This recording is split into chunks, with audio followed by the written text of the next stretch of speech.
크리스토퍼 놀란 감독의 신작 오디세이의 정보들이 하나둘씩 공개되고 있습니다. 오늘은 현재까지 공개된 오디세이의 모든 것, 스토리와 캐스팅, 이번 작품을 통해 놀란 감독은 또 어떤 놀라움을 선사하게 될 것인지 빠르게 진도 나가보자.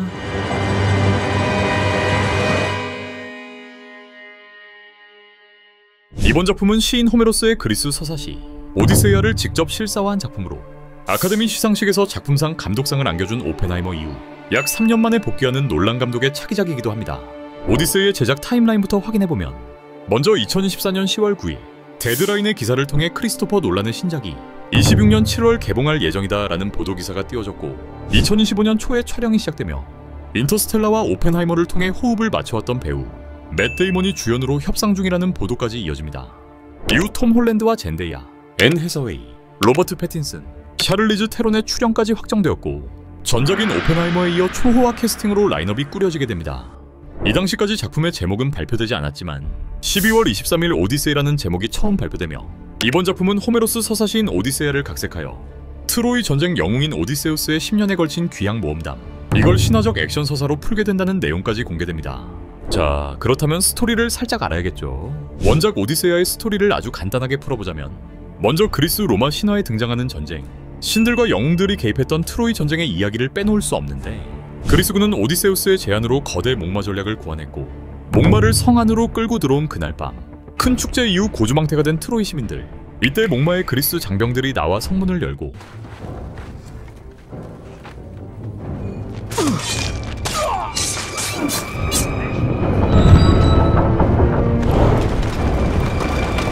밤 동안 트로이는 방화와 학살, 약탈과 강간으로 얼룩지게 됩니다. 결국 이 전쟁으로 트로이는 함락되었고 오디세우스는 자신의 고향인 이타카를 향해 무려 10년이라는 고된 귀향길을 걷게 되는데 어쩌다 10년짜리 지옥을 겪게 된 것인가 하니 트로이 전쟁이 끝난 후 귀향길에 나섰던 오디세우스의 일행은 아무도 살지 않는 것처럼 보이는 섬의 동굴에 도착하였고 그리스의 문화대로 섬의 주인에게 손님으로 대접받길 기대했지만 문제는 이 동굴의 주인이 포세이돈의 친아들 외눈박이 거인인 폴리페모스였다는 것. 이때 폴리페모스는 이들을 사냥감으로 취급했고 오디세우스의 부하 둘을 덥석 잡아 바닥에 내리쳐 죽이고 뼈까지 씹어 먹어버립니다. 하지만 오디세우스는 폴리페모스를 회유해 밤새 술을 먹게 하고 그렇게 그가 술에 꼬라 잠든 순간 나무 기둥을 불에 달궈 뾰족하게 만든 말뚝으로 하나밖에 없는 폴리페모스의 외눈을 작살내버립니다. 마지막까지 오디세우스는 그에게 자신의 이름을 밝히지 않았지만 무사히 섬을 빠져나가는 데 성공하는 순간 그의 자존심과 허세가 폭발하며 이름을 밝혀버립니다. 결국 폴리페모스는 아빠 포세이돈에게 이를 알리고 포세이돈은 오디세우스의 몇 주짜리 귀향길을 무려 10년짜리 헬모드로 만들어버립니다. 포세이돈은 그가 항해할 때마다 폭풍, 항로 하나하나를 지옥처럼 만들어버리고 방향이 틀어져 계속 엉뚱한 섬의 표류, 이 과정에서 거인족과 마녀, 괴물과 소용돌이, 태양신의 섬 등등 최악의 이벤트만 골라 밟는 동선을 깔아버렸고 결국 폴리페모스의 저주가 그대로 실현되며 오디세우스를 제외한 모든 동료 전원이 사망하고 그야말로 엄청난 고난의 여정길을 걷게 됩니다. 트로이에서 곧장 직항으로 갔다면 몇 주 컷이었을 귀향길이 포세이돈의 아들 폴리페모스를 잔인하게 속이고 눈까지 멀게 만들면서 업보를 치르게 된 거죠. 결국 10년 만에 고향 이타카에 돌아온 오디세우스. 하지만 집엔 이미 양아치 귀족들이 공짜 술을 먹으며 오디세우스의 재산으로 생계를 유지하고 있는 상황. 그러니까 10년 동안 아무 소식 없던 오디세우스가 이미 죽었다 판단해 그의 모든 재산과 아내까지 빼앗아 버린 것. 오디세우스는 거지로 위장해 아들인 텔레마코스와 만나고 자신의 집에 기생하는 구원자들을 어떻게 쫓아낼지에 대해 아들과 함께 복수회의에 들어가게 됩니다. 그렇게 거지로 변장 후 집에 돌아온 오디세우스. 이후 자신의 아내를 노린 구원자들을 모두 참교육하고 자신을 배신했던 하인들, 집안을 망가뜨리는데 협력했던 여종들까지 각자 죄의 무게에 따라 철저하게 처단하며 다시 전쟁 영웅이자 남편, 아버지인 오디세우스가 왕의 자리로 돌아오고 이타카에도 마침내 평화와 질서가 돌아오면서 오디세이아의 이야기는 막을 내립니다. 이러한 스토리를 놀란 감동만의 톤으로 풀어낸다면 트로이 전쟁부터 귀향, 이타카에 도착하는 직선형 플롯이 아닌 오프닝부터 아주 비선형적인 구조를 보여주고 트로이 전쟁과 이타카의 시점을 번갈아 보여주는 편지, 덩케르크가 한 지점에 집중해서 스케일을 눌러 담았다면 오디세이는 섬을 계속 갈아타며 맵을 확장하는 로그라이크 모험에 가까운 형태를 보여주지 않을까.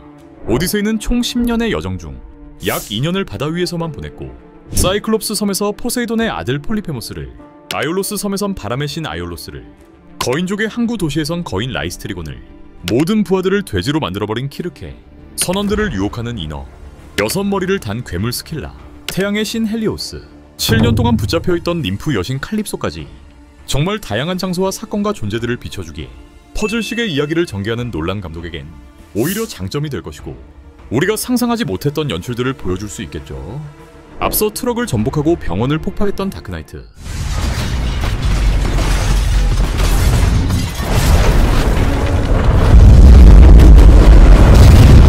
경기장을 붕괴하고 비행기를 공중 납치했던 다크나이트 라이즈, 실제 747 비행기를 경납고에 때려 박았던 테넷,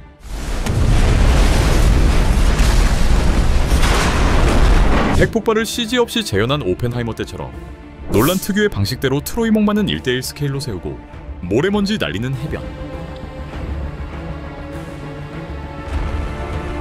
고대 도시의 성벽 세트, 작품 속 괴물과 신들은 완전한 CG 형태가 아닌 실제 특수분장과 거대한 애니메트로닉을 활용하지 않을까 예상됩니다. 또 이번 작품은 오디세이의 10년짜리 서사를 한 번에 보여주는 만큼 트로이 전쟁의 마지막 밤, 폴리페모스와 괴물들을 만나 고향으로 돌아오던 시간, 거지 모드로 이타카에 잠입해 복수를 했던 며칠들까지 한 인간의 일생을 한 번에 짓누르는 느낌을 보여주고 주인공의 감정적 서사와 스케일을 놀란 감독의 방식으로 풀어내지 않을까 생각됩니다. 놀란 감독은 지난 13일 엠파이어와의 인터뷰를 통해 이번 작품은 올해 초부터 91일 동안 촬영됐고 사용한 필름만 200만 피트가 넘는다. 200만 피트를 미터 단위로 환산하면 60만 9,600m, 키로로 환산하면 610km이니 논란이 쓴 필름 길이가 서울에서 부산 거리보다 더 길다 볼 수 있죠.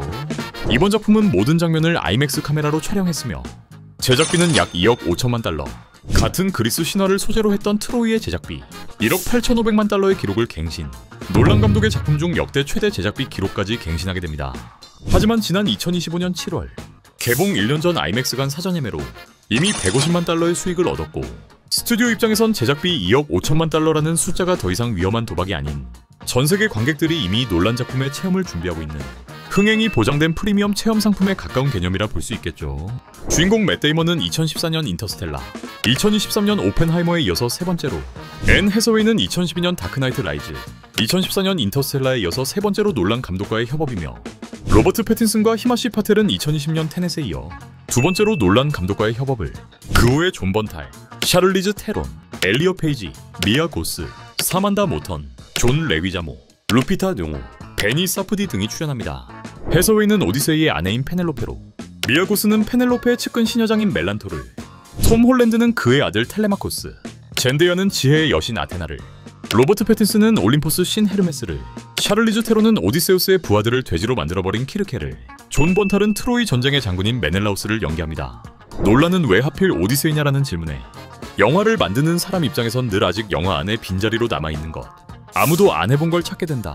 내가 자라면서 봤던 레이 해리하우젠의 영화들이나 신화를 다룬 멋진 영화들이 많았지만 그걸 진짜 A급 예산과 할리우드 대작으로 아이맥스 스케일로 무게감 있게 다룬 작품은 한 번도 본 적이 없다 라고 밝히기도 했는데, 정말 어떤 그림이 나올지 감히 상상조차 안 되는 감독이기에 우린 놀란 감독의 영화를 기대하고 또 자연스럽게 극장으로 향할 수밖에 없을 것으로 보입니다. 놀란 감독의 신작 오디세이는 내년 7월 대개봉합니다.